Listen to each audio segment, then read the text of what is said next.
Happy New Year. It's 2025. I got new headphones for Christmas, and I've been wearing them all week, and these are throwing me off so bad because I got over-ear ones, which I previously had never worn. These ones do pain me by the end of the episode. Yeah, because these are just like cheap ones that we got for like $10 from Target when we were about to record our first episode, and I got like Bose ones for Christmas. It's wild because I remember that day so fondly of us trying to figure out how to use this podcast equipment, going to Target. We were listening to Sour by Olivia Rodrigo because that had just come out. Yes. What a time. What a time. That was my old place. Wow. This set was pretty banging though. It was just my office. And now we have like a full dedicated Swiftlore set. That's true, we do. Because this is Swiftlore Podcast, where we dive into the lyrics and lore of our Lord and Savior, Dr. Taylor Allison Swift. Absolutely, that's why we're here. I'm Kat. I'm Abby. And that was a nice segue. Thank you. I thought of it myself. Imagine if there was just a little rat under my headphones controlling me like Ratatouille. Ratatouille! Abby and Kat were born in 1997 and became best friends when they were 6. Grew up together and started a band and bonded over music ever since.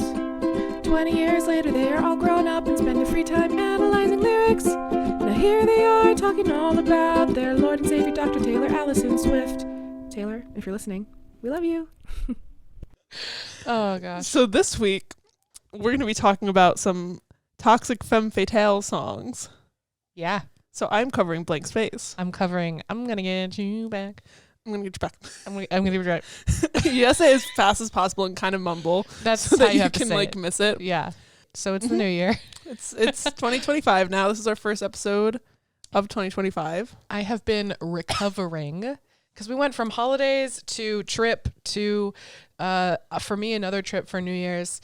And socializing takes a lot out of me. So I've mostly been bed rotting the last couple of days. Same. But I made great progress on my book.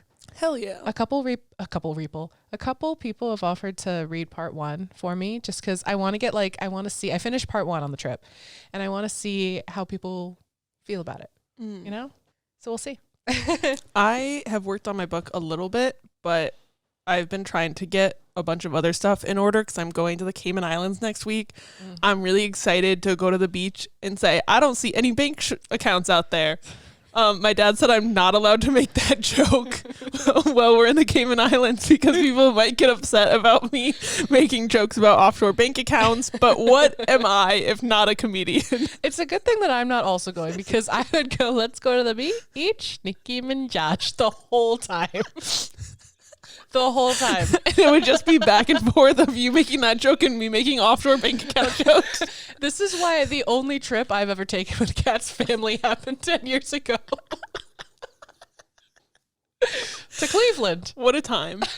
Where your dad made the same joke. Oh, over and over.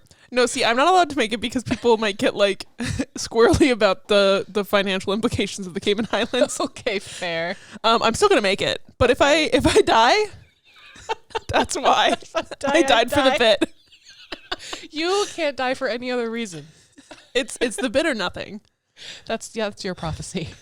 Please, I've been in the Cayman Islands. Yeah, I do this thing where like I get burned out and then I rest for like a day and I'm not fully recovered yet, but I have something else to do. And it's just that cycle over and over again. Yep. Until I reach a wall where my body just goes, actually, you have to go to sleep at 6 p.m. and not wake up for 3 days. Last night I started getting ready for bed at like 8:30. Yeah, I've been taking like after dinner naps, which is a weird time to nap because then you wake up at like 8 o'clock and you're like, well, now what? Yeah. What am I supposed to do? I know. I also I couldn't take my ADHD meds today, which I'm sure will become apparent because I only have enough left right now for my trip and I don't know if they're going to fill it before I leave because I would have gotten it filled like Wednesday and I leave Tuesday. And since it's a controlled substance, Wegmans Pharmacy was like, we have your prescription. You can't have it though. It's too soon. I'm like, but what if you give me my meds? Yeah. I promise I'm not going to sell them. Med stuff really do be like that. It really do. The other fun update, I finished editing the bonus Christmas gingerbread house making episode. I call it an episode. It's only 15 minutes long. I must confess that I still haven't watched it because I keep forgetting. I've texted Kat thrice. You always text me when I'm doing things, and then I'm like, I'm going to do that, and then you don't. It's fine. Something comes up. It's funny. It's really funny. I know that it's funny, and I know that I'm gonna like it. The problem is that I want to sit down and watch it, and I don't just sit down and watch things a lot. I'm usually doing something else, so I'll be like, I can sit down and watch it as soon as I finish my notes for the podcast, and then I'm running late on finishing my notes for the podcast. So that I don't have to, it's like that. I get it. Well, it's super cute. It's just 15 minutes long. It's us getting increasingly frustrated trying to build these gingerbread houses, and it reminds me a lot, like while watching it, it's the same vibe of that iconic golden age of YouTube in 2011, where you just watch. Like I loved watching Mamrie Hart, Grace, and Hannah do just stupid things together, and that's what it felt like to me. Incredible. So it's really good. So that's available on the Patreon. I made it available for all paid members. So if you want to join and see it, then you can. You can even join for a month and then cancel. And a new thing that I'll have to announce on the Patreon before this episode goes out is that we're going to start doing one episode topic a month voted on by the patrons. So I think it's going to be we'll give a couple of choices of which one should we do? And then you guys can vote if you're a patron on which one we'll cover as the last episode of the month or something. We do also reveal what we're doing early on there and also post our show notes and other fun little tidbits. Yeah. So Swiftlore After Dark is always there. And our Patreon live stream hang has happened since last time we recorded. It was so fun. We did the Taylor Swift song sorting 1,500 question ranking thing together, and it was so fun. It took forever, and then mine refreshed. I sped through it. I know. So at least I got a screenshot of the top 100. I got a screenshot of the top 100, and I know that my bottom song was Coney Island, which makes no sense. Mine's surprising nobody was me. And then all of the Fearless Vault tracks except for Mr. Perfectly Fine. I think the bottom ones are a lot less, they're a lot more ambiguous for me because a lot of her songs I don't know very well. So sometimes it'll be well, I don't know this song versus a song I don't like. So the song that I don't know, which who knows, I could super hate, is above one that, who knows for me. But I think my top spots are pretty solid. Yeah, my top was The Prophecy, surprising nobody who's ever met me. Mine was Would've, Could've, Should've. And then right after that was Mirror Ball, number 2. I can't. Wow. Uh-oh. My signed Red CD fell over. A Prophecy. We listened to Red on the way home from the trip to calm Spear down because Spear loves Red TV. And Spear hates car rides, I think because she was trucked up from the south when she was rescued by the rescue up here. But State of Grace calmed her right down. Literally put on State of Grace. It was the first time that she stopped whining the entire car ride. My top 5 are The Prophecy, Right Where You Left Me, The Smallest Man Who Ever Lived, Forever and Always piano version, and then just regular Forever and Always. Yeah, so you're not okay. Number 6 is I Know Places. If mine it doesn't really count. Mine was Would've, Could've, Should've, Mirror Ball. 7, This Is Me Trying, Folklore Girly, hello. Down Bad, Labyrinth, You're on Your Own Kid. Surprising no one. Yeah, I feel like that's pretty, they're accurate. That's real. They're real. And so the other people that joined us, we had such a fun time. We had so much fun. And they got to play along with us and get their own results. So that was really cool. So thank you guys for joining us. Yeah. I don't know. This month we'll probably do movie watching. I'm still campaigning for Twilight. So I think Twilight's the move, to be quite honest. We will probably be watching Twilight and I will have so much commentary because I have watched Twilight hundreds of times. I used to watch it while I was falling asleep when I was in 6th grade. I had a DVD player in my room. Kat put it on at sleepovers for us to fall asleep to. Yeah, it was my ASMR white fan noise. If there was movies watched wrapped in 2008 when Twilight came out, it would have just been Twilight. And then I guess sometimes I watched other movies. I love that for you. And you know what? It's an iconic movie. It got a lot of shit back in the day. It's, it's not that serious. It's not that deep. It's not that deep. It's funny. But it's mine. Yes. So on that note, shall we get toxic? Yes. Speaking of, I also reread Twilight as an adult, and that's a good segue because damn, Edward sucks. Oh, he's awful. He's so toxic. He's awful. I remember, okay, I'm going to say this now instead of on the live stream where I will repeat it, just so you know. I watched the original Twilight movie with my dad in the theaters. Oh God. And the whole time he was just never date a guy that does these things. You know what? And he was right. He was right. So thanks, Dad. That was good advice. I feel like I should go first since you were first last time. Okay. I'm gonna direct. I knew you were gonna do it. And it still got me. I had to do a bit. So there isn't a lot of front matter about this song. There's not much to know about it. There was no Wikipedia page about it. It's only been performed a couple of times. It's brandy new, so that's probably why. Brandy new. Is that like Abby Normal? Yep.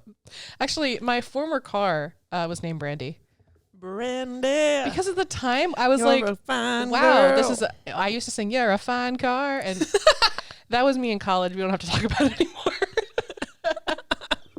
Anyway, so I'm going to get back. It is the 18th track on the anthology. Wow. Anthology edition of the Tortured Poets Department. Which you can see from where we're sitting. I got a new shelf to hold my record player and records. It's gorgeous. And the anthology record that I got for Christmas is on the end. And Taylor is staring us down. She's so beautiful. Kind of. It's mostly her nose. Her nostrils are It's staring true. us down. Her nostrils There's a are lot of looking at us. nostril on the back of the anthology record. You should put googly eyes on the I'm not going to nostril. do that, but thank you for the suggestion. All right. So Sorry, it's a lot of nostril. it is. It's giving nostril for sure. This was produced by Swift and Off. Mm-hmm. Well, produced by Jack with Taylor. It's a Swift and Off production. We're with it. It was the first surprise track on the double release because The Black Dog, which is the 17th track, was already announced. Like, we already knew there was going to be a song called The Black Dog. Then she double dropped this, and right after The Black Dog was On His Back. There was a Reddit user who pointed out this theory, and Genius sort of echoed that theory. The Reddit user was Dal Cowboys Stars Mavs. I don't know. I think that's football. That's a football I think thing. so, yeah. They know how to ball, and Kat knows Aristotle. I know nothing. So, all right. They said that this song comes after The Black Dog to show that after stalking this guy's location, she drunkenly decided to show up at the bar. That's so real of her. Right? Or it could be a fantasy of her showing up to the bar in her lilac skirt. It was performed twice as a surprise song on the Eras Tour, once on July 5th, 2024 in Amsterdam, mashed up with Dress, which makes so much sense. Of course. Just like sound-wise, I was about to say sonically and it came out as sound, but whatever.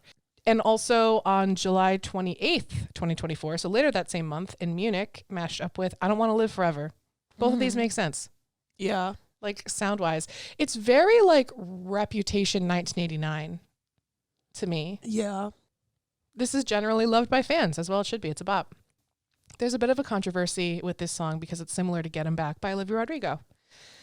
To me, the concept of Get 'Em Back by Olivia Rodrigo isn't something that she invented. Right. She's not the first one to be like, I'm going to get back with my ex so I can ruin his life. Like, we've all seen John Tucker Must Die. I think it's like, I mean, I see it. The comparison is there, but it's the thing where, like, again, she didn't steal the idea from Olivia. It was just they both had the same idea.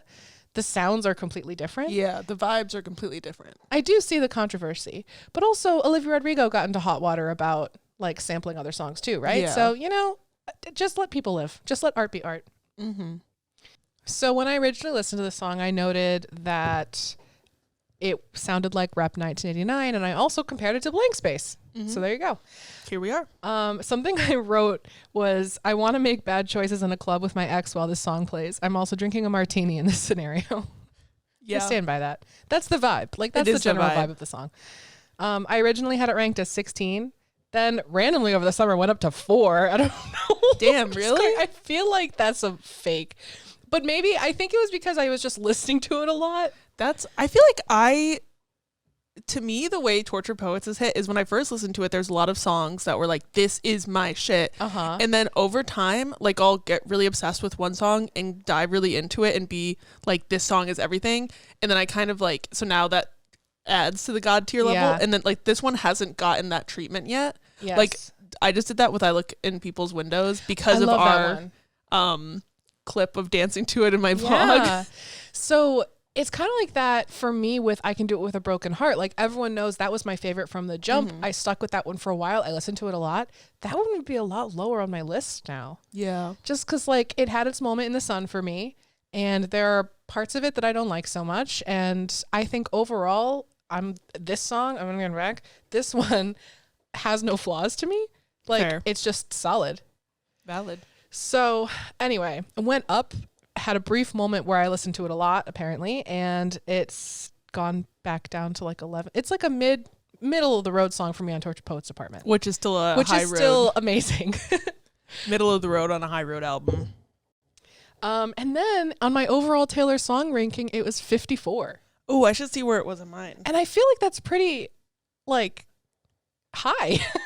How many? Because she has a lot of songs. The total number is 241. Yeah, so this, 54 is pretty good. You trying to find it? Oh, mine's 146. There you go. So I guess I relate to the toxic girly. I don't know, man. I don't know. I'm trying to see where Blank Space is on mine because now I'm interested. Blank Space is number 19 for me. Oh. So Blank Space is up there. It's 58. I'm going to get him back? Or? No, Blank Space. Blank Space, right. Which is wild because I'm going to get him back with 56 for you. Yeah, so that is wild. We're in our 50s this week. I sure feel like it. All right. Now we'll dive into the lyrics. I thought it was especially funny how Genius started with a little intro and then just, yeah. Like, I was like, thanks, Genius. All right. Verse 1. Lilac short skirt, the one that fits me like skin. Oh, banger. So, first of all, I think you have a skirt like this. I do. I have a lilac skirt. There you go. We love a skirt moment. Also, Taylor wore a lilac skirt in like a promotional video for Fortnite where she was playing pickleball. It was from Pop Flex. The concept of pickleball, I still don't know what it is, how to play it. I think it's kind of like tennis, but easier. Okay. And it's like a trendy little fun thing that's not like, it has like a low barrier to entry, but I think it's just like rich people get bored. So they make new sports up that are kind of like other rich people sports. I know it's trendy now. Like a lot of people play it, but I don't know. It has a funny name. So there we go. Also in the song Styles, she references a tight little skirt. And You Belong With Me, it's she wears short skirts, I wear t-shirts, which is interesting because now she's the one in the short skirt. So we've talked a little bit in the past about how like originally she was the uncool person and now she's the one who's like with the captain of the quarterback. Is it captain of the football team? I don't think it is. I don't know if there's a captain on a football team. I know there is in hockey. I think basketball captain is how it is. In hockey. Right. Well, anyway, so it's like the whole the switch of like who she's become as a person. You can really tell over her eras. Can die a hero or live long enough to become the villain. I wrote exactly that. And I was like, I don't know if I should say it. And then you did. You're welcome. Perfect. That's why I'm here, to read your mind. Another thing that I point out at the very end of the song, so I'm going to bring it in now, is like a little boop. The one that fits me like skin, I don't know why I'm thinking of like snake skin, right? And like her being a snake. So just think about that for a sec. Did your research, you knew the price going in.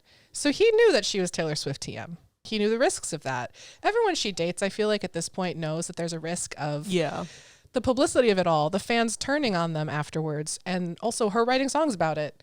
In the words of Gracie Abrams, no, the risk is drowning, but I'm going to take it. There you go. This reminded me of in Mastermind with You Knew the Entire Time, or in The Albatross, She's the Death You Chose. He did the research. He knew.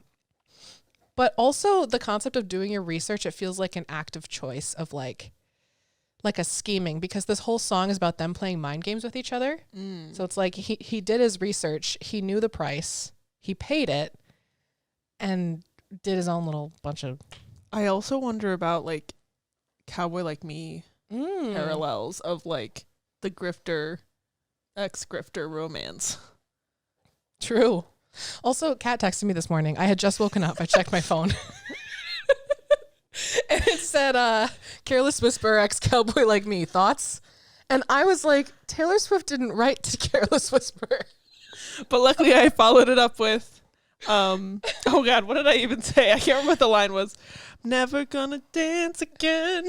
Oh, yeah. That was well, like I'm never gonna love again, except instead of love, it just goes into the Careless Whisper dancing again. We text each other like themes for the podcast a lot. And so that was my initial thought when I woke up. I was like, she didn't write that. Can Taylor Swift play the sax? What's going on?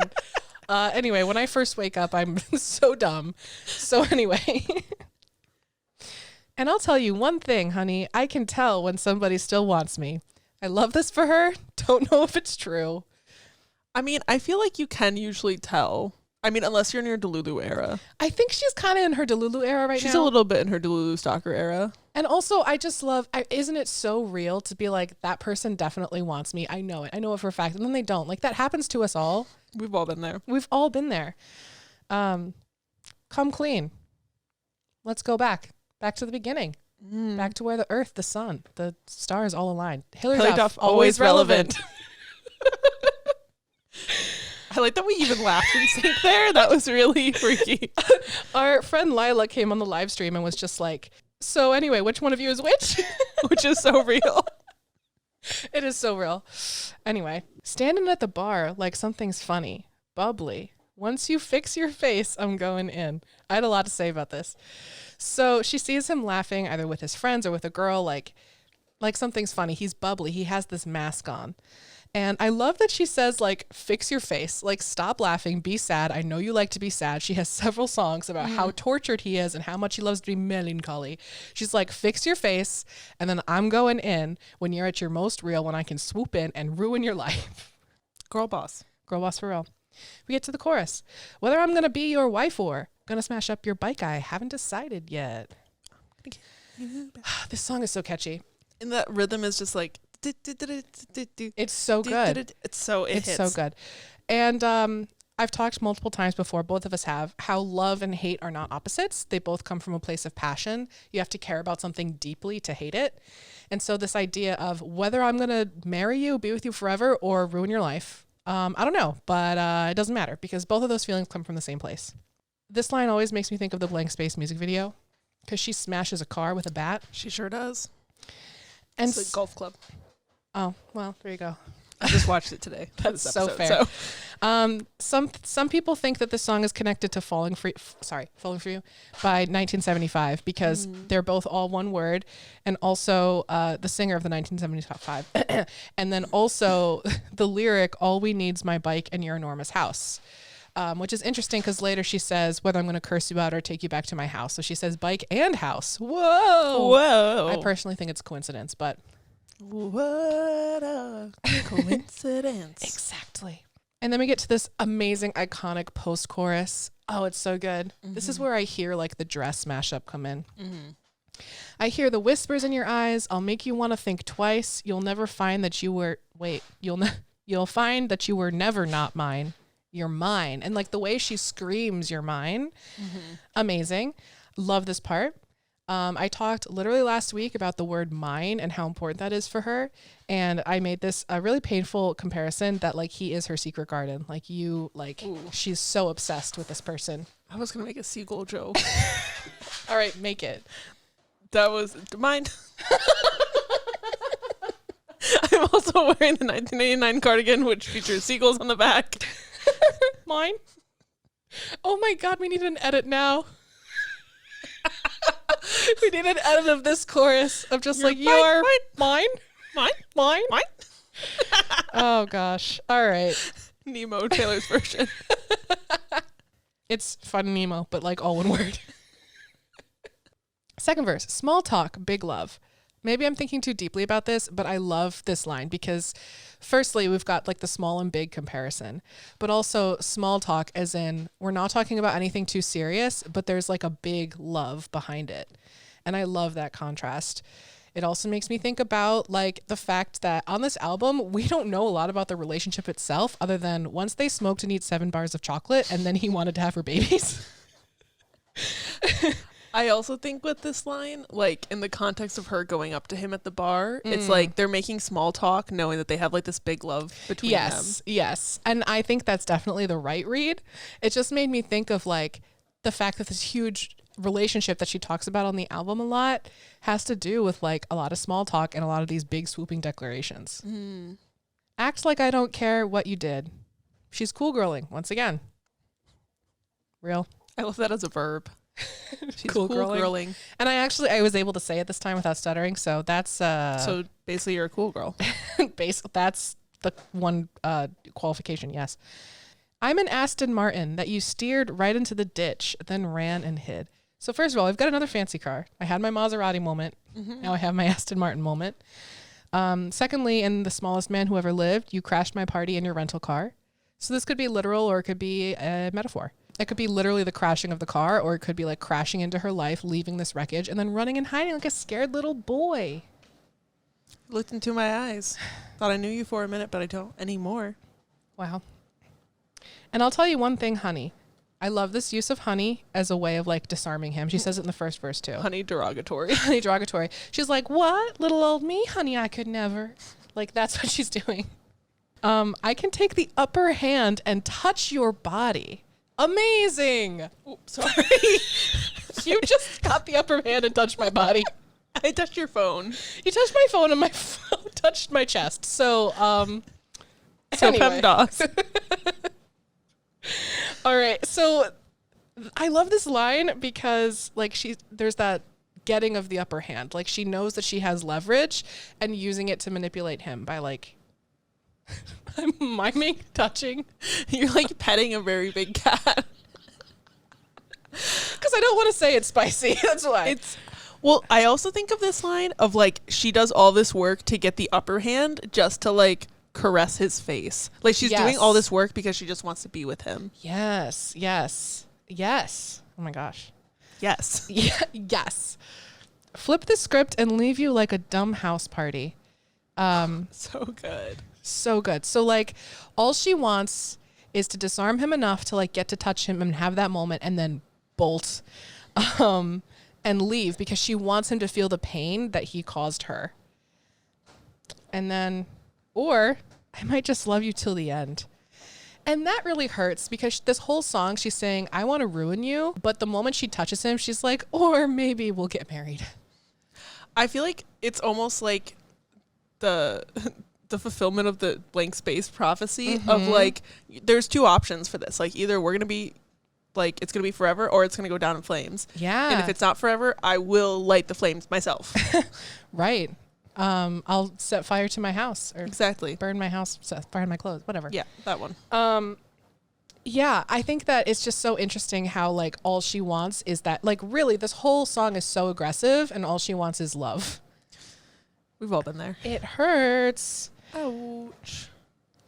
We get back to the chorus, except this time she switches one line to whether I'm going to flip you off or pull you into the closet.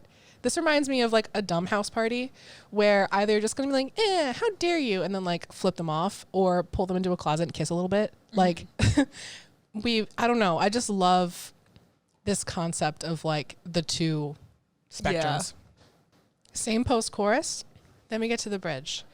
I can feel it coming, humming in the way you move.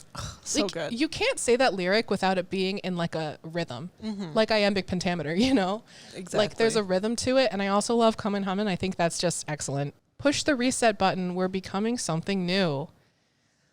The rhyme scheme and the rhythm is just like addictive here. It's so good. It's a chance to start over. And that's what she actually wants. Like she wants to just forgive everything and like start over and have this like touch of a hand lit the fuse sort of situation. And I think that idea kind of ties back to that thing we talk about a lot of like, if you're only thinking about the beginning of a relationship, that it's already over. Yeah. So she's like, she wants to go back to the beginning when everything was good. Right. Because then she thinks this time she could change the outcome. Right. Exactly. She also feels like she can still be around him, but only if she plays games and is like sort of toxic because this relationship has just become a mess. Say you got somebody. I'll say I got someone too. And Other Lies by Taylor. It might not be a lie. I have a girlfriend. She just goes to a different school, actually. It's in Canada. Exactly. It's like both of them saying, oh yeah, no, I'm happy. I'm fine. It's all part of the game. Whether or not it's true, clearly they both still have some sort of feelings for each other. Even if it's handcuffed, I'm leaving here with you. Like she's so desperate that she's just like, I will handcuff myself to you. Or she's going back to fresh out the slammer, except now she's saying that like, I will bring you with me back into that prison. Like just don't tempt me. I will do it. Bygones will be bygone. The second one is only bygone, which makes me think that like, it's a play on words of like, so bygones will be bygones is the typical phrase. And it means all will be forgiven, swept under the rug, whatever. So she's saying, seriously, like we can hit the reset button. We can start all over, but also bygones will be bygone, which I think is interesting. Just a fun little play on words. And then era's fading into gray. And I love this line because all of her previous albums have colors associated with them. And we know that the Torture Poets department has more of a muted, not grayish sort of whatever tone to it. And I think that's a really cool choice and a really cool lyric to connect that. I also think like if, black is like every single color combined, and then gray is like the lightened version of that. Yes. So it's like this is like the washed out version of all of her other eras. Right. And like she still wants to be with this person even if it sucks all of the colors out of her, which is sad. We broke all the pieces but still want to play the game. Sad. It's doomed. She doesn't care. Also loves a game, want to play from blank space. And then there's a little which is very fun. I just had to shout that out. It's a good it's a very satisfying. All right. Told my friends I hate you, but I love you just the same. And there again, two sides, same coin. Also, it's so real to tell your friends and be like, this guy sucks. And then you go back to him. That's real. And then you're like, so I was sleeping with my ex, and everyone's like, what? Back up, baby, back up. What do you mean? What do you mean? Did you forget everything? Pick your poison, babe. I'm poison either way. Bye. Goodbye. So I had a lot to say about this, and honestly, I'm going to leave most of it for the episode notes on the Patreon because I did a deep dive on poison. Oh. Because I find it interesting. Our song that we wrote when we were 17. Oh my goodness. That song slaps, actually. Honestly, that's the best song we wrote when we were in high school. There's this idea of like, if they fall in love again, it's poisonous. If she ruins his life, obviously it's poisonous. Like she's going to hurt him either way. They're going to hurt each other. That's just what it is. I'm also thinking of like the skirt that fits her like skin is poisonous because it would go through the poison. Her touching him is poisonous because it goes through the skin like poison. And snakes actually can be both poisonous and venomous. It's a real gray area. I did a whole deep dive on it, but that's not what this podcast is about. So like just Google it. Just know TLDR, snakes. But I think it's interesting how it all comes back to snakes. And then also pick your poison is interesting because she's not biting him. He gets to choose about like which poison he wants to bite into, which for me ties back into I got cursed like Eve got bitten. Ooh. Right? Damn. So there you go. I'm not a scientist, so if anything I said was factually incorrect, I do apologize. Please correct me nicely. Not me. Everything I say factually correct at all times. And then we get into that final chorus that's just a little stripped down. So that's I'm gonna get you back. And my discussion question: what are some more healthy ways you can channel anger and heartbreak in a situation like this? Smash Room. Ooh, yeah, Smash Room. Plotting to do all of this, but then not doing it. Right. Writing it out, journaling, writing out a with story your where they besties. die. Getting dressed up, taking pictures just for yourself. Or just so that they see them on social media and feel bad. You know, I did we're that. getting slightly less healthy territory, but I'll allow it. This is like such a counselor question. But in case anyone's in the situation right now. I mean, think about taking pictures to make them feel bad about themselves, that you feel better about yourselves whether or not they see it. That's true. Going out with your friends. Not at the bar, not at the Black Dog. Not at the Black Dog. Not at the bar that you know they'll go to. So there you Would go. recommend that. Those are some ideas. That's all from me. And now, Blank Space. Blank Space I love is this song. track 2 on 1989 and 1989 Taylor's version. The song was written by Taylor, Max Martin, and Shellback, and it was produced by Max Martin and Shellback. This was released as a single on November 10th, 2014, and lives were changed. Mine changed forever. The music video for this on YouTube has over 3.5 billion views. Wow. Which is as crazy as it sounds. And for good reason. To this day, I feel like it's one of her most iconic music videos. So good. I wrote down a whole synopsis, and I don't know why I was writing it while I was watching the music video, but basically it's just her being hot and gorgeous and glamorous and like idyllic in a what is actually a wedding venue in New Jersey. You can get married at the Blank Space house. No way. Yeah, I always see stuff about it. Wow. On TikTok, like at least once every couple of months, I'll be like, oh my God, just went to a wedding at the Blank Space house. And like she's doing, classic rich people stuff, riding horses, dancing in gowns, wearing expensive clothes, carving their names into a tree while their horse waits for them. And then, she thinks that he's cheating or something. So then she starts like verbally attacking him and then physically attacking him and crying. And there's a goat there for some reason. There's always a goat. There's got to be a goat. And Meredith is in the music video when she was a little kitten. She's a little tiny baby. And she does the iconic like stabbing the heart cake that bleeds that we've seen recreated so many times. Then at the end of the music video, I love the end because it's just like this guy escapes with his life, and then as soon as he's out of sight, another man drives up. Beautiful, fantastic, amazing, spectacular. She can make the bad guys good for a weekend. Exactly. You know? There's also a Tumblr post circa 2014 that I think about a lot, where it's specifically the scene in the music video where she says, "I can make all the tables turn," and she's like yelling, and people just like put that GIF on Tumblr and were putting different captions as to what it looked like she was saying. Oh man. And I don't remember any of them, but they were all very funny, and I think of that every time. Incredible. There was also an app that went with the music video that I remembered before watching it, and then I watched it, and at the end there's like a little trailer for the app. I don't think it still exists. I didn't look. But basically it was like you could explore the world of the Blank Space music video, like go into the rooms and like watch the music video from like kind of like surround different views and stuff, and you could like go and there was little Easter eggs, like you could look at the notebook over on the side and like, oh, it has little pictures of Meredith and Olivia. Oh, that's so cool. Also, I think that I said Meredith was in the music video, and I'm pretty sure it's Olivia actually and not Meredith, so please don't come for me. I'm sorry that I don't know the cats. I have a lot going on. Meredith herself will be coming for you. Meredith's net worth is more than I will ever be. So okay, she's already the most famous cat, you know? That's true. That's true. You will never be her. I'll never be her. Sorry, I can't be her. In this video, won Best Pop Video and Best Female Video of the 2015 MTV VMAs, and it also ranked 67th on Rolling Stone's 100 Greatest Music Videos of All Time. Wow. I didn't look up what was number one, but I assume it's not as good as Blank Space and didn't make as much of an impression on my adolescent mind, so therefore it's wrong. And Taylor talked about the song in a GQ interview, and I really loved the way that she talked about it. So I'm just going to quote the entire thing.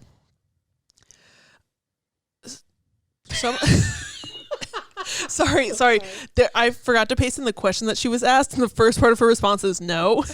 And I was like trying to remember what the question was, and then I was like, do I just say no? And then I was like, no, that's not right. Okay, so after the no, some of the things I write about on a song like Blank Space are satire. You can take your creative license and create things that are larger than life. You can write things like, I get drunk on jealousy, but you'll come back each time you leave because darling, I'm a nightmare dressed like a daydream. That is not my approach to relationships. But is it cool to write about the narrative of a girl who's crazy but seductive but glamorous but nuts but manipulative? That was a character I felt the media had written for me, and for a long time I felt hurt by it. I took it personally, but as time went by, I realized it was kind of hilarious. A nuanced sense of humor does not translate on a general scale, and I knew that going in. I knew some people would hear Blank Space and say, see, we were right about her. And at that point, I just figure if you don't get the joke, you don't deserve to get the joke. I love that. I love her so much for that. So that, like, if you don't get the joke, you don't deserve to get the joke is literally. That's amazing. That's my motto in life. Yeah. Yeah. And in terms of performance, this song has been performed 315 times. Wow. It was part of the main set list for the 1989 World Tour, the Reputation Stadium Tour, and the Eras Tour, which it's so weird to talk about that as if it's over because it's over. I know. Cray. My personal favorite performance of this song is at the 2014 AMAs, where she basically did like a recreation of the music video. And like, this is one of the few performances where she wasn't holding a handheld mic. She had like a headset mic, and there was fire. There was her throwing guys around, and like there was a table that she was sitting, and there was like, it was so cool. You have to watch that performance. If you haven't watched it, I literally linked it in my notes so that if people on the Patreon want to watch it, they can, because it is like, I remember watching it while the AMAs were happening and then being so pissed off that it was not immediately online because I just wanted to watch it again. Wow. It was incredible. I keep having this thought of her having a headset mic and trying to sing the high notes because she usually does this pose with her mic. I can't remember if she like just holds the mic in place. Just a little tiny. Just a little. I don't have any like big personal connections to the song. This is not a very emotional song. I just listened to it a lot when it came out, and I still, anytime I hear the song, I'm like, it's a bop. A bop is a bop. This song rocks. And just getting into the lyrics, overall, the song is just about what she said. It's a satire of this, you know, this image of a girl that doesn't exist that the media created for Taylor, and she just took it back and said, actually, I'm going to write a song from that point of view because it's funny. Right.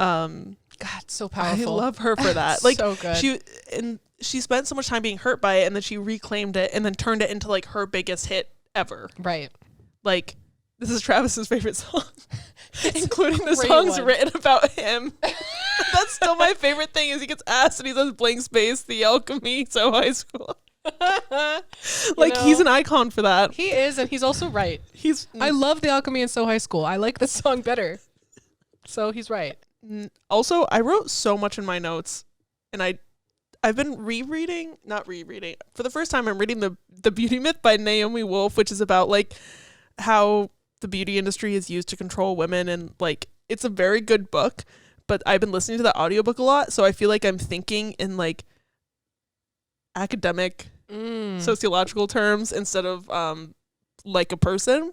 So if I get weird, that's why. Oh, okay. I'm just knee deep in the Beauty Myth. Okay. I'm ready to get weird. We all? Not this first line is not relevant to that, but just I feel like later I got really long in some of my notes. Nice to meet you, where you been? Immediately playing into like that girl next door, American sweetheart image, but then kind of transitioning it into the flirty player that she also was portrayed as. So like, nice to meet you is the nice thing to say when you first meet somebody new. Like, you shake their hand, you say nice to meet you, but then hitting them with the where you been is like, okay, all right, Taylor, I'm trying to do a little hair behind the ear, but I'm wearing over your headphones. So just insert the Debbie Ryan gif in your mind. Is it though? Is it where you been is like, where have you been all my life? Or is it where you been as if, tell me who your exes were because I need to know? Oh, I've never thought about it that way. I really? always thought of it as flirting because like the next line, they're like, I could show you incredible things. Like, where have you been? Why have you been waiting to meet me? Because I can change your life. Interesting. Yeah. I could show you incredible things. Immediately straight into the love bombing, grandiose promises. Being with Taylor isn't the prize. Being with Taylor Swift TM is the prize. Mm-hmm. Because not only do you get her, you also get the access of being with her, the notoriety, the wealth, all of it. Right. That comes with being with Taylor Swift TM. Magic, madness, heaven, sin. This line is so good. Yeah. My note is fucking weird. I'm ready. And I don't know if I don't think it makes sense. I think it's giving I needed to take my ADHD meds today. Okay. All of these like concepts, magic, madness, heaven, sin, aren't real or concrete or measurable. Like magic, we don't know if that's real. Madness isn't measurable, even though it probably does exist. Heaven, hotly debated. And then of course sin kind of like goes along with that. So not only is she pointing out this whole like concept and image of her isn't real, and it like you can't prove if it is or isn't at the same time, but no matter what, it's still enticing. Like heaven is enticing, but so is sin, and like magic is enticing. Madness isn't, but like leading up to becoming mad, usually it's like kind of fun. We want to believe in magic and heaven, and because of that, we also get the belief in madness and sin. Yeah, that makes sense. I don't think that was too weird. Okay, that's good because I had to paraphrase. Saw you there and I thought, oh my God, look at that face. You look like my next mistake. It's so like flirty. And it's the classic pickup line of like, you look like my next mistake instead of like, you look like my next girlfriend or boyfriend. Mm-hmm. Or like your shirt looks like boyfriend material is like a funny right like pickup line. So I think this is kind of like playing into that of like, it's flirty and it's lighthearted, but it's also like, yeah, you're not right for me, but like this will be fun. And also because Taylor Swift TM is only able to have failed relationships, so she can only see potential mistakes. True. Loves a game, want to play. You know, she's setting herself up as a player here, because obviously this is like the idea of being a player is because you play love like it's a game when it's not. So she's saying like, everybody thinks I'm a player, so yeah, sure. Loves a game, you want to play? Mm-hmm. Also, she's giving him the option. Yeah. New money, suit and tie.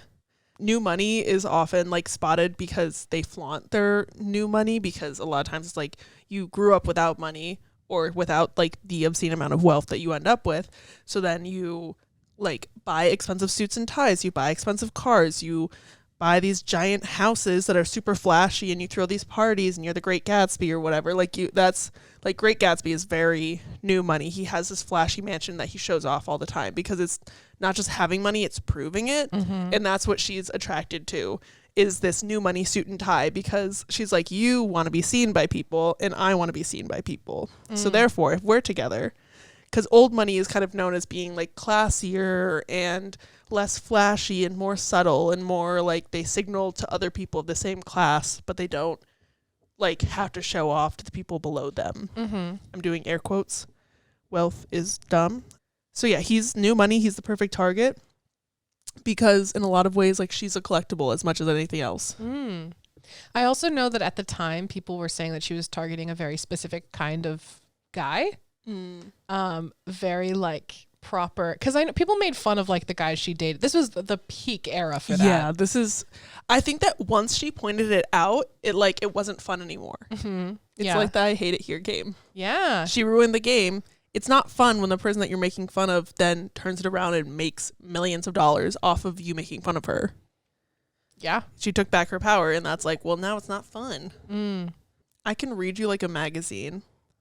I love that she says like a magazine and not a book, because magazine, it's like, it's flimsy. They're usually like shallow. They're about stupid stuff. I'm reading The Beauty Myth right now, so I have a lot of thoughts about magazines, but it's all headlines. It's all like eye capturing and beautiful people. And I can read you like a magazine. Like I can thumb through you while I'm in the waiting room to get my teeth cleaned. And like, it's no skin off my back. I know immediately I'm doing air quotes again, like lowbrow reading. Yeah. It's not high level. You don't need to like really think about it. Like you just look at them, you're like, you're my type.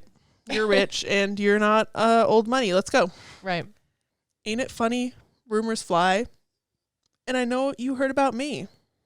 She's drawing him in by commiserating about the downsides of being new money, because she is also new money.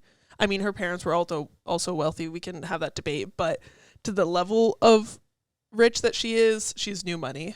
And she's also like poking fun at these rumors of like, oh, my reputation precedes me. Like rumors fly. I know you've heard about me. And isn't that kind of funny that like, I've heard about you, sure, in like magazines maybe. So hey, let's be friends. Taylor Swift can't be friends with a man, says the media. So therefore, if she's saying, hey guy, let's be friends, because no media platform ever would let her just casually be friends with a guy without rumors about them dating, especially at this time. So again, like if she's saying let's be friends, it's her saying like I have romantic intentions, because she can't just be friends with a guy. I'm dying to see how this one ends. How did it end? Oh, how dare you? I love when you say something like you're AI. Grab your passport in my hand. They were jet set, Bonnie and Clyde. He's a cowboy like her. I can make the bad guys good for a weekend. This line is so quotable and it's so satirical and it's perfect. No notes. Exactly. So it's going to be forever or it's going to go down in flames. Only two options, like I was saying with your song. Yeah. Like there's just either it's forever and they get married, or everything's going to go up in flames. Like there's no quiet death to this relationship. It's also interesting because there's that thing of like when you get into a relationship, like, yes, either you get married or you break up. There are those two options. But she's not saying that. She will say this is going to be a spectacular forever or a spectacular end. Yeah. You can tell me when it's over. If the high was worth the pain. I love the idea of her sending out a survey post-breakup. Would you visit again? You still want me. I can tell. Got a long list of ex-lovers. Upon the first listen of the song, many people, not myself included, thought that she was saying got a list of Starbucks lovers, which doesn't make sense. It doesn't make any sense. And Taylor has never done product placement in her music before. And it was like a huge thing. Like it was like a cultural reset. Like, did you hear Starbucks? It's like, when I listen to the song and I'm trying to hear Starbucks, I still can't. I don't know what it is. I cannot hear Starbucks lovers in this line. If you did, that's fine. But I just never got the hype of that whole thing because I never heard it. I didn't either. And I mean, like, I guess I can kind of hear it, but I got a long list Starbucks lovers. If you hear it that way, which doesn't make sense. So people were just sort of mishmashing This is when that like lyric. looking up the lyrics wasn't as much of a thing as it is now. Yeah. Like Shazam, I don't know if that even existed. Not widespread, and also this was on the radio constantly. This was when you would have to like download the Shamaz. Shamaz. How did I do that out loud? You would have to download the Shazam app. It wasn't like now where you can just like leave me alone. I'm so sorry. I haven't taken my bed. I'm actually not sorry. You're not sorry. They'll tell you all I'm insane. We all know a guy or maybe a girl who only has crazy exes, and it always ends up that like the person who's saying it usually is crazy, and like, you know, they every time you call me crazy I get more crazy. How about that? Right. But like they'll tell you I'm insane. It's like in this case they're kind of right. Like if the survey unanimously said you're cray cray, yeah, I mean you send out a survey after the breakup. It's kind of weird anyways. Because you know I love the players and you love the game. If he's gonna try to play her, why can't she also be playing him? Is the problem that players can only get enjoyment out of the game if the other participant is unwilling or knowing as the nature of the game? That's one of my weird notes. But like that idea that like players like it when you don't know that you're being played. Like that's what they want. Is the thrill of getting to play you.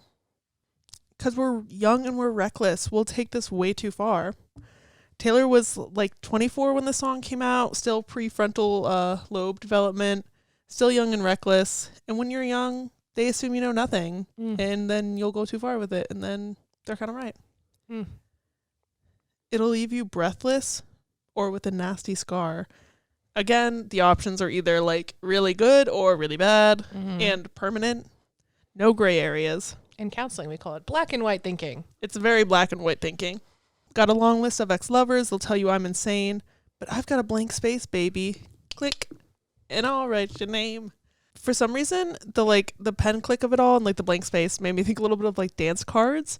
Like if you've ever seen Bridgerton, that's how it was in like 1800s ballrooms. It was basically like you, as a girl, as an unwed girl, you would wear a little card on a ribbon around your wrist.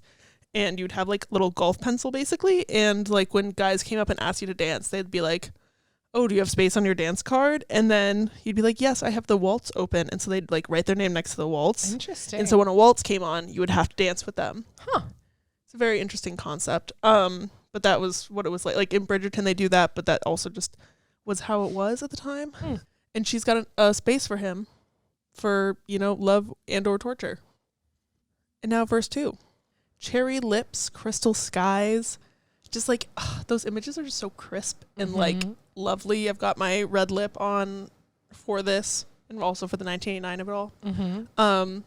Again, with the I could show you incredible things. She's really repeating that of like, but the thing is, for something to be incredible, it doesn't necessarily have to be good. I feel like usually we say like, oh my God, that's incredible as something good. But like an incredible thing, like it kind of sounds like incredulous a little bit. And like it can be something incredibly terrible. Yeah. Well, it's something that's so big it's hard to believe. Like it's incredible. Exactly. Stolen kisses, pretty lies. These are still like kind of good things. Like a stolen kiss, it could be stolen for a lot of reasons. It could be just like, oh, like we're gonna like sneak away and steal a kiss, or it's like more, I don't know, pretty lies. Also, like a lie is not good, even if it's pretty, but it's a pretty trick. It's like steal a kiss and like say a little like white lie that's just like kind of pretty. Also, Pretty Little Liars, huge at this time. Huge at this time. Huge. You're the king, baby. I'm your queen. Taylor Swift TM can't be a queen in her own right. She can only be a queen by stacking a king. Because again, like her being single was not an option that the media would ever accept at that time. Find out what you want. Be that girl for a month. Who among us has not done this for a crush? True. But wait, the worst is yet to come. Oh no. Once Taylor Swift TM gets tired of who her new partner wants her to be and realizes like, oh, they don't actually want me, it's time for the chaos of who she actually is to come crashing in. Screaming, crying, perfect storms. Even in the midst of a breakdown, there's perfection. One of my favorite things to do is just go screaming, crying. I do. I love hitting a screaming, crying. I It's such a perfect, I mean, I won't say it out loud. Exactly. But like the TikTok sound of screaming, crying. There was this TikTok song, Punch Me in the Face. I actually used that song over the picture of me and Joseph Quinn. It's not on my TikTok anymore, but it was at one point. Incredible. Ugh, mood. But even in the midst of a breakdown, Taylor Swift TM is still a perfect storm. I can make all the tables turn. The tables are turning because she's demanding it. That's all I had for that. All right. Rose garden filled with thorns. The chokehold this line had on me. Obviously, a rose garden is beautiful, but roses have thorns on them to like detract people from picking them. So then, we genetically modified them to no longer have thorns, but we don't have time to unpack all that. But it's also one of the like kind of better known metaphors for how beauty can hurt is like every rose has its thorn. Keep you second guessing like, oh my God, who is she? And because she spent that month being exactly what he wanted, and then she changed it up completely. So it's like, the last month that I knew you were this person, and now you are not that person anymore. What? Oh, interesting. I thought it was, oh my God, who is she? Because like every picture of him with another girl, she has the same rumors in her head. Oh, that's true. That's true. Especially that's true. But the next line being, I get drunk on jealousy. I think yours makes more sense. I get drunk on jealousy.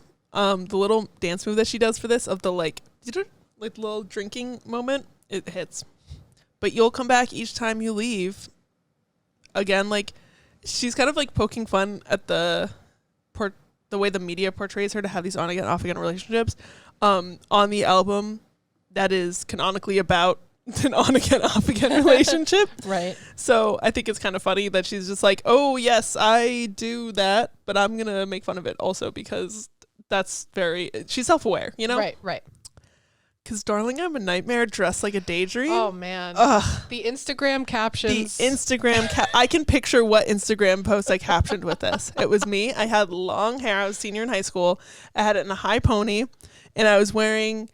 Honestly, I think I might have given you the skirt. It's like black, like kind of like acid wash Topshop skater skirt with a gray Topshop crop top. Do you remember that outfit? I do.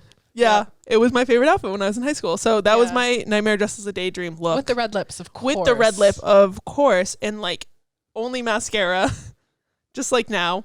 But in high school, it was funnier because it was a much bolder red lip. Yep. And just no other makeup. It was what a time. Wow. Nothing like it. Every Instagram was captioned that. I don't think I ever had it, but I respected those that did. And I still do. And there was a lot of I also did it like right after 1989 came out because I listened to it and I went Instagram caption. So I wasn't copying other people yet. I wasn't like other girls. Never. Other girls were like me. And then the chorus is the same. I also didn't realize how long this chorus is. Like, look at how many lines that is. It's a long chorus. It's a long chorus. And then the bridge is just the same 2 lines twice. Boys only want love if it's torture. If Taylor loved in the way the media claims that she did, this would be true because she ruins everything and she's the worst and she's toxic and she just uses guys and then throws them out and blah blah blah, whatever other sexist bullshit they were going on and on about at the time. But like, boys only want love if it's torture. They only want the game of love. They don't want actual love. Don't say I didn't warn you. Once again, if the media was right about who Taylor was, then they sure did have a lot of forewarning before they did the research. They knew the price. Exactly. Knew the price going in. And that, it just does the chorus again, and that's blank space. And she does a say I didn't warn you with her little pose. Banger. Her classic high note pose. Her high note pose with her headset. My discussion question. What is a perception of you or a rumor about you that you've heard from someone else that isn't true? Or that is true? No, I'm giggling because of course I have one. There's really only been one rumor that I don't know if I want to share it. There was a rumor that I was gay. Yeah, well, I had that rumor too. And we denied that. I denied it to my core. I blackmailed someone. Not light blackmail. I just used one of their secrets against them so that she wouldn't tell anybody. Right. Yes. 8th grade. It was like the first week of freshman year of high school. I specifically remember in high school people thinking that I liked girls, and me being like, what? No. God, what? No. But like genuinely, I was not aware that I was queer until way late, but everyone else knew. Nobody that I know of knew that I was gay unless I told them until college. Except my one cousin who, as soon as I dyed my hair pink, she went, Catherine's a lesbian. I remember it was the day that you officially came out on social media, and I happened to mention it to someone because I thought they knew already, and they were like, what? Kat's gay? And I was like, oh God. And then I checked Instagram and you had I had come out that day. You had just posted. I was like, oh, Saved by the Bell. God. I thought for Well, sure. the thing is, I was out at you. college. Yeah. Like the only thing I wasn't out to was like my extended family, but I came out to them when I was on a trip to Italy with everybody, and then I just posted about it on Instagram as soon as I came home. I had never felt the terror of man. I have just Wait, outed. who was it? Was it Lulu? No, it wasn't Lulu. Actually, I don't remember who it was. That doesn't matter. That's so funny though. Yeah. And that has been our Toxic Femme Fatale episode. There you go. So women are flawed and complicated. And I love funny. That. And funny. Women are funny. You heard it here first. I hope not. On a podcast where we hope we make people laugh sometimes. Imagine they're like this deep in, they're like, oh. You're funny? The podcast is supposed to be funny. Oh. Ooh, awkward. So our hint songs for next week. Yes. My hint song is The Exit by Conan Gray. And my hint song is Baby Come Back by Player. Which not by Vanessa Hudgens? No. Which, funny enough, we reference on the Little Christmas Gingerbread mini-sode. Of course we do. I can't wait for you to watch it. Maybe I'll watch it now. Thank you so much for listening. We're going to thank our Swiftest tier patrons as per usual: Bethany, M, September, Ashley, and Liam. Also, if you want to look at clips or DM us or look at our stories, etc., you can follow us on Instagram at Swiftlore Pod. And for now, on TikTok at Swiftlore Pod. Really hoping that push through. We don't lose TikTok because there's some gold on there. Yeah. I've been on it like a little bit more and more lately. Very funny stuff. Yeah. And also, if you want to join the Patreon, we've already talked a bit about all the stuff available on there. Mm-hmm. So if you feel like it, go do it. It's linked below. And also, if you want to watch a vlog of when we were filming our last episode and just hanging out, having a little writer's retreat, I posted that on my author YouTube channel. Very I fun. am also an author. Love that. Love that. Crispy High Five? Crispy High Five. See you guys next week. See ya. Mid. Oh, okay. That one had a little clap to it. It really did. Bye. Bye.